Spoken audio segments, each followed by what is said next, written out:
नाम तो चूँकि बाप और नुत्फ़ा जिसका है उसी का इत्लाक़ होगा।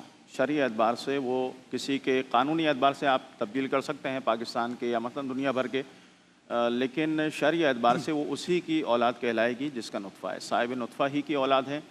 ये अपना नाम देना चाह रहे हैं तो कानूनी एतबार से इसके अंदर कोई मुश्किल नहीं है, लेकिन चूँकि पहले शौहर से हैं इसके लिए बहरहाल ये महरम है। दूसरे शौहर होने के बावजूद शरई एतबार से उसके लिए कोई मुश्किल नहीं है। लेकिन जहाँ तक नाम देने की बात है तो जो यानी पहले शौहर हैं ये उन्हीं की औलाद कहलाएगी, चाहे ये नाम चेंज भी कर लें औलाद उन्हीं की होगी शरई एतबार से। आमिर अब्दुल्ला साहब, बच्ची महरम होगी इनके लिए? जी, बच्ची महरम होगी क्योंकि जिस माँ की वो बेटी है वो इनके हिबाल अक़द में है, ये उसके वालिद कहलाएंगे। और बिल्कुल इसी तरह जिस तरह मुफ्ती साहब ने फरमाया कि कुरान कहता है उदऊहुम लिआबाइहिम, उनको उनके वालिद के नाम से ही पुकारा जाएगा और उनकी इब्नियत जो है वलदियत तब्दील नहीं की जा सकती है। हमारे यहाँ ये एक आम तौर पर तासुर लिया जाता है कि जब ख़र्चा हम उठा रहे हैं, पाल हम रहे हैं, तो हम नाम उसका क्यों लगाएं।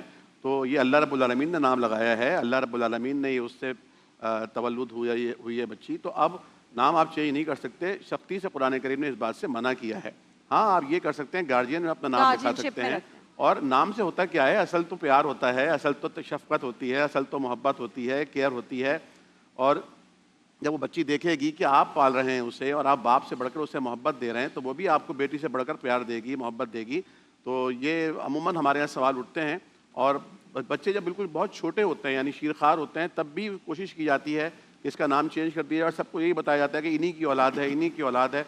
और फिर बड़े होने के बाद जब अचानक उसके ऊपर ये इंकिशाफ होता है कि मैं तो इनकी बेटी नहीं हूँ, मैं तो ले पालक हूँ, तो फिर जो उसकी नफ्सियाती तोड़ फोड़ होती है और फिर जो खलफशार में और डिप्रेशन और एंजाइटी में जाता है वो बच्चा या बच्ची, वो बहुत ख़तरनाक होता है। इसलिए इस्लाम एक दीन फितरत है और फितरत के मिजाज को समझते हुए ही वो फैसले सादिर करता है। उससे टकराने की ज़रूरत नहीं है, उसको फॉलो करके चलने की ज़रूरत है।